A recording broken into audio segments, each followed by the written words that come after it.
Get your free copy of the complete tutorial at www.teachucomp.com/free.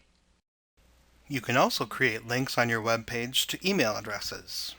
When the link is clicked, the user's default email editor will open with the email address you specified pre-filled in the To Address area.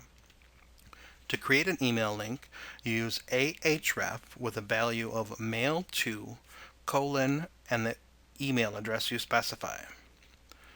You can also pre-populate the subject line of your user's email message by inserting a question mark after the email address, the attribute subject equals, and any comments you'd like to appear on that line.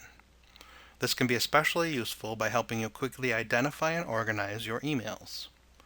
If you use a multi-word subject line, it is good practice to place %20 between each word to ensure proper spacing of the words in the subject line. This example shows the href tag,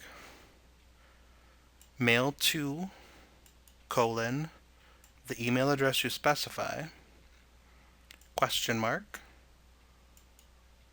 subject attribute followed by comments, %20, and %20 questions, and the quotation marks, the text that will create your link, and the close anchor tag.